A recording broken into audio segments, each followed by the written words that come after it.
এখানে স্যার আমরা আমাদের ফ্যামিলি সহ এখানে আছি। আমরা অনেক বছর হচ্ছে এখানে বসবাস করি। আজকে এখানে সেমারি গাড়ে যেভাবে গাড়িগুলো এখানে লোডে যেভাবে রাখে একদম জাম করে বলে আমরা যে হাসপাতালে যাওয়ার জন্য একটা অটো গাড়ি পর্যন্ত এখানে ঢুকতে পারি গাড়ি কাউন্টারের জন্য গাড়িগুলোর জন্য। এই জন্য আমরা আমাদের একটা আপনার কাছে একটা নিখোঁজ, যেহেতু আমরা হয়রানি যেভাবে আমরা হয়রানি হচ্ছি, এটার জন্য আমরা আমাদের একটু সহযোগিতা করবেন যেন গাড়িগুলো বিশেষ করে আসর আজানের পরে এখানে মোটেল চলাচল করতে পারে না লোকজন।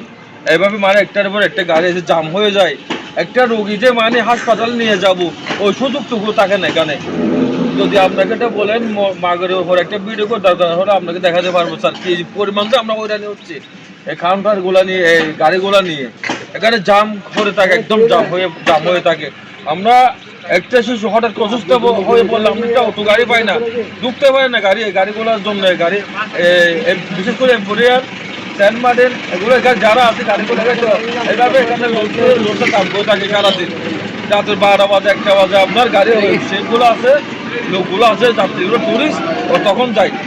এই পর্যন্ত এখানে কোনো গাড়িগুলো কোনো চলতে পারে না, একটা অটো ঢুকতে হয় না, বাইরে হতে হয় না, এভাবে জাম করে থাকে।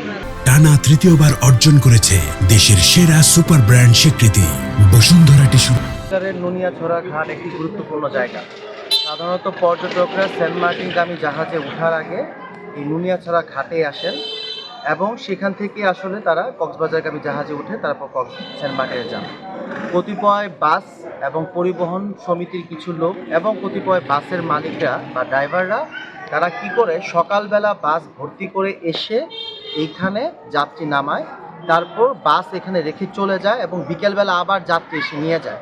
কোনো ধরনের কোনো পার্কিং পারমিশন ছাড়া, এমনকি রুট পারমিট ছাড়া অনেক গাড়ি এই কক্সবাজার শহরে আসে এবং নুনিয়াছড়ার ঘাটে এই জায়গাটাতে আসলে গাড়ি রাখার কারণে উক্ত এলাকায় একটা অসম্ভব লেভেলের যানজটের সৃষ্টি হয়। দুই পাশে প্রচুর গাড়ি আসলে দাঁড়িয়ে থাকে, যেই কারণে সাধারণ জনগণের আসলে ভোগান্তির সৃষ্টি হয় এবং সাধারণ জনগণের অভিযোগের ভিত্তিতেই আজকে কক্সবাজার জেলা প্রশাসন একটা অভিযান পরিচালনা করে এবং আমরা আশা করতেছি যে এই ধরনের অভিযান পরিচালিত হবে এবং খুব শীঘ্রই এই যানজটের নিরসন হবে।